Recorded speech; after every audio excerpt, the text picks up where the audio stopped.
कक्षा 9 सामाजिक विज्ञान भूगोल में हम तीसरा चैप्टर पढ़ रहे थे, जिसमें हमने अफवाह के बारे में बताया था। अफवाह तंत्र है 2 वर्गों में बांटा गया है, एक हिमालय की नदियाँ, एक प्रायद्वीप की नदियाँ। आज हम हिमालय की नदियाँ अब देखेंगे क्या है। हिमालय से निकलने वाली मुख्य नदियाँ हैं सिंधु, गंगा और ब्रह्मपुत्र। जो हिमालय से नदियाँ निकलती हैं वो क्या हो गई हमारी, सिंधु हो गई, गंगा है और ब्रह्मपुत्र। तो हमारा तो देखिए इन नदियों की लंबाई अधिक है, ठीक है भाई। ये नदियाँ जो हैं इनकी लंबाई जो है अधिक है। ये सिंधु जो है इसकी जो भारत में है, भारत में जो लंबाई है 1114 किलोमीटर है। वैसे तो इसकी 2880 किलोमीटर है, ठीक है, लेकिन भारत में जितनी है उतनी इसकी लंबाई जो है 1114 किलोमीटर है। गंगा नदी है उसकी जो है 2525 किलोमीटर है, ठीक है। और जो हमारी ब्रह्मपुत्र है, ठीक, उसकी लंबाई जो 2900 किलोमीटर है, लेकिन भारत में ये जो है 916 किलोमीटर तक है, ठीक है। तो अब हम इसमें पढ़ेंगे और ये महत्वपूर्ण बड़ी सहायक नदियाँ इसमें आकर मिलती हैं। यानी कुछ जो ये नदियाँ जो हैं लंबाई अधिक है एवं बहुत सी महत्वपूर्ण एवं सहायक नदियाँ जो है इसमें आके मिलती हैं। किसी नदी एवं उसकी सहायक नदियों के नदी को हम तंत्र कहते हैं, ठीक। देखिए सिंधु नदी तंत्र क्या होता है। सिंधु नदी का उद्गम स्थल मानसरोवर झील के निकट तिब्बत में स्थित है। इसमें सिंधु नदी तिब्बत में बताया था, तिब्बत में मानसरोवर झील के पास सानो ख्याबाब हिमनद से हुआ है सिंधु नदी का उद्गम। समझ आ गया, समझे। तो पश्चिम की तरह प्रवाहित होती हुई यह नदी भारत में जम्मू कश्मीर राज्य के लद्दाख ज़िले से प्रवेश करती है। कहाँ से प्रवेश करती है? लद्दाख ज़िले। इस क्षेत्र में यह एक बहुत ही सुंदर दर्शनीय कार्य बनाती है। इस क्षेत्र में अनेक सहायक नदियाँ जैसे हुंजा, जास्कर, नुब्रा या शोयक इस नदी में मिल जाती हैं। समझ आ गया। सहायक नदियाँ जो इसकी सतलज, चिनाब भी है, रावी, ब्यास और झेलम भी, ठीक।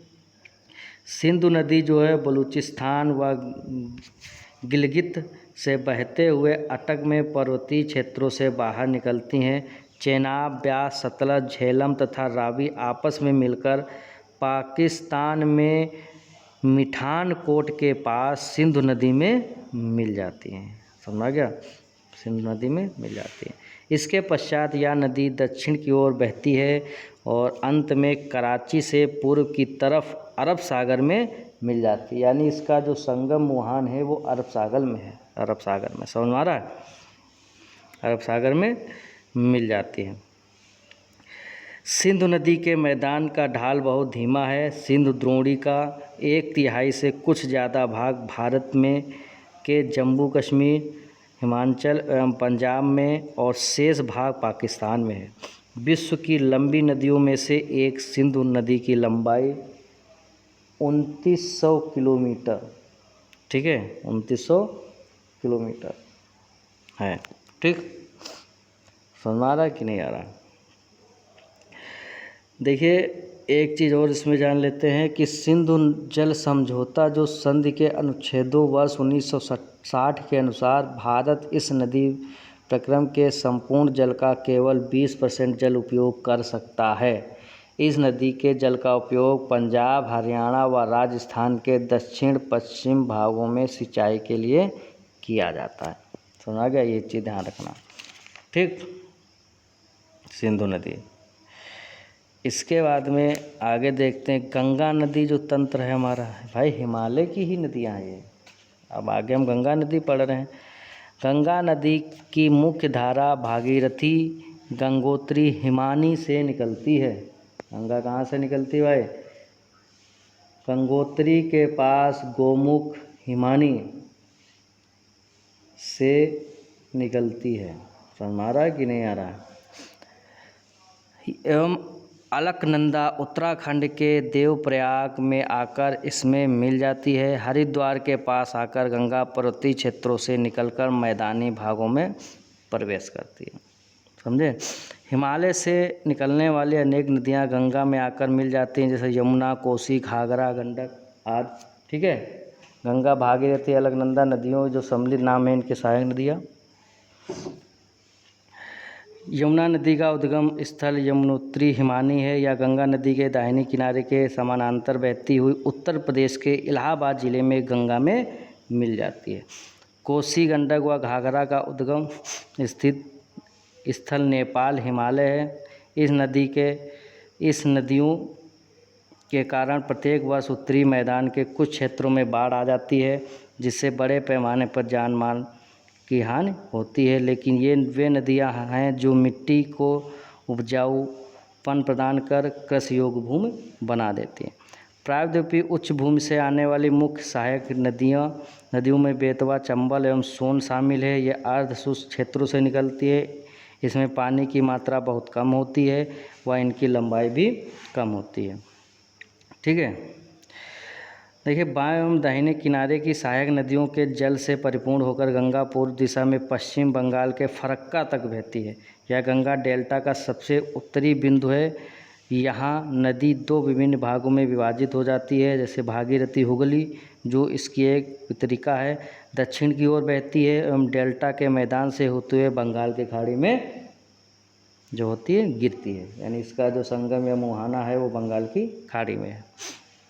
मुख्य धारा दक्षिण की तरफ बहती हुई बांग्लादेश में प्रवेश करती है और तथा ब्रह्मपुत्र नदी इसमें आकर मिल जाती है। अपने अंतिम चरण में गंगा व ब्रह्मपुत्र समुद्र में विलीन होने से पहले मेघना के नाम से जानी जाती है। ब्रह्मपुत्र और गंगा जो होती है समुद्र मिलने से पहले जो होती है मेघना नाम से जानी जाती है।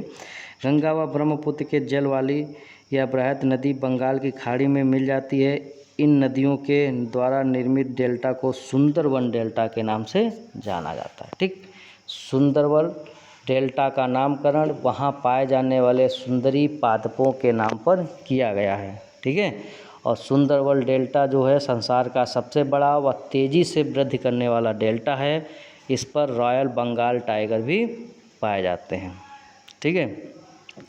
आगे गंगा नदी की कुल लंबाई जो है 2500 किलोमीटर, ठीक है, से भी ज़्यादा है।